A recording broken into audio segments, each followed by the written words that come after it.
Olá pessoal, tudo bem? Esse vídeo é para os 7º anos. Nós vamos estudar o past time. Past time. O que é o past time? É o tempo passado. Professor, time é tempo, tempo de hora? Também. A pessoa pode perguntar para você, what time is it? Por exemplo, né? Hey, what time is it? Que horas são? Aí você responde, né? Professor, se você ensinou a perguntar, ensina a responder, né? It's seria o nosso são.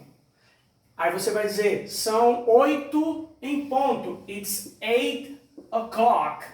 A palavra o'clock significa em ponto. O'clock. Essa expressão o'clock significa em ponto. Professor, mas clock não é relógio? Isso. Só a palavra clock significa relógio. E a expressão o'clock significa em ponto. Então, se você responde para uma pessoa que perguntou, what time is it? Você diz, it's 8 o'clock, são 8 em ponto. Ok? Professor, past time, tempo passado, né? Isso. Como é que a gente coloca verbos em inglês no passado? Vamos lá.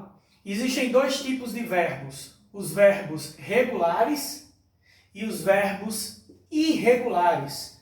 Então, nós aprendemos o past time, o tempo passado, nesses dois tipos de verbos. Só que hoje nós vamos aprender com os verbos regulares, ok?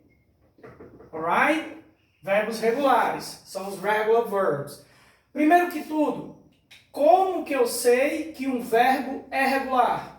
Se ele terminar em ED ou então IED. Um desses dois, acabou. Terminou em ED, terminou em IED, batata. O verbo é regular.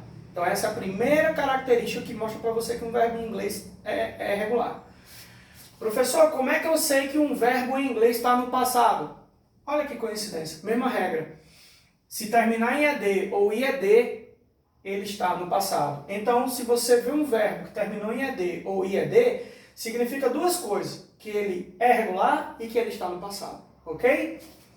Professor, mas eu quero passar um verbo em inglês para o past time, para o tempo passado, né? Quando que eu uso isso e quando que eu uso isso? Bora lá. Vamos chamar esse aqui de primeira regra e esse aqui de segunda. Então, quando que eu coloco ED, que é a primeira regra, no final de um verbo para passar ele para o passado? Simples. Quando o verbo terminar em S, SS, SH, CH, X, O e Z. Legal, né? Primeira regra. Professor, quando é que eu uso a segunda regra? Quando é que eu coloco o IED no final de um verbo em inglês para passar ele para o passado? Simples demais. Segunda regra. Se o verbo terminar em Y, antecedido por uma, o quê? Consoante. Então, se você tem um verbo que termina em Y, e antes desse Y existe uma consoante, qualquer consoante, você vai cortar esse Y e no lugar dele você vai colocar IED. Vamos para exemplos? Estou apagando aqui, mas como se trata de um vídeo, você pode assistir quantas vezes quiser, você vai rever as coisas, né? Então, vamos lá. Eu tenho o verbo walk. I walk, eu caminho. I walked, eu caminhei. O verbo... Olha só, eu digo I mess, eu bagunço. Terminou em SS. I messed, eu baguncei. I miss, eu sinto saudades. I missed, eu senti saudades. Terminou em SS, primeira regra, lembra? O verbo termina em SS, eu coloco ED para passar ele para o passado. I missed the bus. Eu perdi o ônibus. Peraí, professor, mas você não disse que miss é sentir saudade? Sim, mas também significa perder, no sentido de eu perdi o ônibus, eu perdi uma oportunidade. Então, I missed the bus, eu perdi a oportunidade. No caso, eu perdi o ônibus. Desculpa.